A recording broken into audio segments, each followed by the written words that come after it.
Good morning. आज हम मानव हृदय के विभिन्न भागों में रुधिर का प्रवाह किस तरह से होता है इसके बारे में पढ़ेंगे। सबसे पहले आप आकार देखें। मानव हृदय का आकार एक हमारी बंद मुट्ठी के जितना होता है और यह हमारी चेस्ट कैविटी में होता है, जहां हमारे लंग्स हैं, फेफड़े हैं, उनके बीच में थोड़ी सी बाईं साइड ज्यादा होता है। अब ये इसका इंटरनल सेक्शन है, वर्टिकल सेक्शन है। बीच में आपको एक विभाजिका दिखाई दे रही है जो हार्ट को, हमारे हृदय को दो भागों में विभाजित कर रही है, बायां भाग और दायां भाग। उसके बाद फिर से जो बायां भाग और दायां भाग है वो वाल्व की सहायता से फिर से दो दो भागों में बटे हुए हैं। जो ऊपर वाले छोटे भाग हैं उनको अलिंद कहते हैं और जो नीचे वाले कंपैरेटिवली बड़े भाग हैं उनको निल्ले कहते हैं। तो बाईं साइड बायां अलिंद, बायां निल्ले, दाईं साइड दायां अलिंद, दायां निल्ले। आप लेबलिंग का ध्यान रखिएगा, जिस साइड आपका राइट हैंड है उस साइड आपने बायां करना है। बहुत सारे अच्छे बच्चे ये मिस्टेक कर जाते हैं। अब हम पढ़ेंगे रुधिर किस प्रकार मानव हृदय में बहता है। जो दायां भाग है हृदय का, दाईं साइड वी ऑक्सीजनित रुधिर प्रवाहित होता है और बाईं साइड ऑक्सीजनित रुधिर प्रवाहित होता है।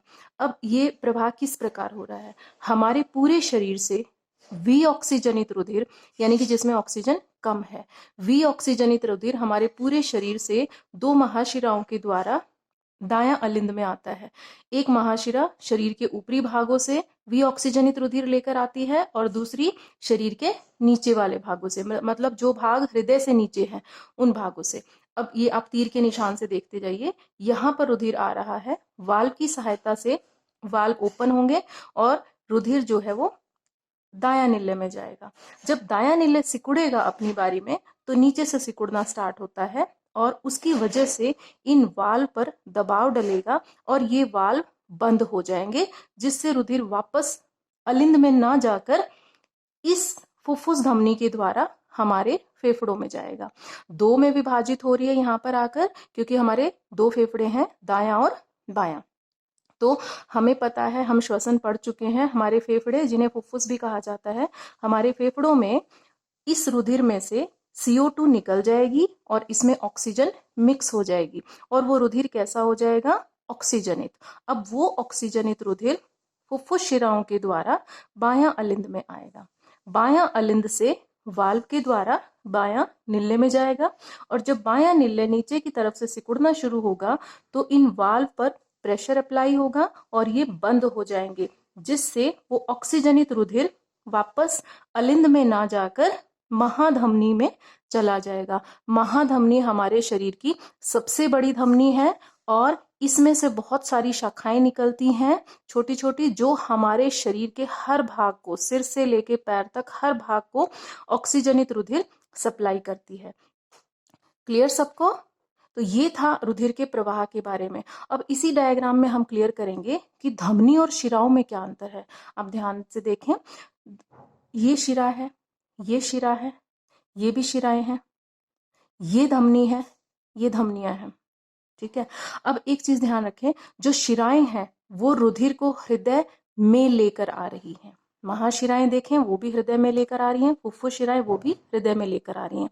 तो शिरा वो रुधिर वाहिकाएं होंगी जो रक्त को शरीर के विभिन्न भागों से हृदय में लेकर आती हैं। पहला अंतर, ठीक है। पहला पॉइंट धमनी का होगा, वो रुधिर वाहिकाएं जो रक्त को हृदय से शरीर के बाकी भागों में लेकर जाती हैं। ये फर्स्ट पॉइंट हो गया। सेकंड पॉइंट, शिराओं में अधिकतर विऑक्सीजनित रक्त बहता है सिवाय फुफ्फुस शिरा के, और धमनियों में ऑक्सीजनित रक्त बहता है सिवाय फुफ्फुस धमनी के। सेकंड पॉइंट हो गया। थर्ड पॉइंट, क्योंकि धमनियां हृदय से रुधिर को लेकर जा रही हैं इसलिए इनमें रक्तदाब अधिक होगा, और जो शिराएं हैं वो धीरे धीरे शरीर के विभिन्न भागों से रक्त इकट्ठा करके लेकर आ रही हैं, तो इनमें रक्त का दाब कम होगा। शिराओं की भित्ति पतली होती है और धमनी की भित्ति मोटी होती है।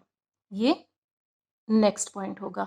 ऐसा हमें मतलब क्यों है? क्योंकि धमनी में रुधिर का प्रवाह रुधिर का जो दाब है वो अधिक होता है और शिराओं में दाब अधिक होता है। तो उस दाब को झेलने के लिए धमनी की भित्ति जो है वो मोटी होती है और शिरा की भित्ति पतली होती है। इतने डिफरेंसेस आपके लिए काफी हैं। एक और इम्पॉर्टेंट क्वेश्चन कवर कर लेते हैं। अब यहाँ देखिए, आप अलिंद की जो भित्ति है वो निल्ले की कंपैरिजन में पतली है, यानी कि निल्ले की भित्ति अलिंद के मुकाबले मोटी है। ऐसा क्यों है? क्योंकि अलिंद से जो रक्त है वो निल्ले में जा रहा है, जो उसके जस्ट नीचे स्थित है, लेकिन निल्ले से रक्त जो है वो हृदय से बाहर शरीर के बाकी भागों में जा रहा है। दायां निल्ले से फेफड़ों में जा रहा है और बायां निल्ले से शरीर के सभी भागों में जा रहा है।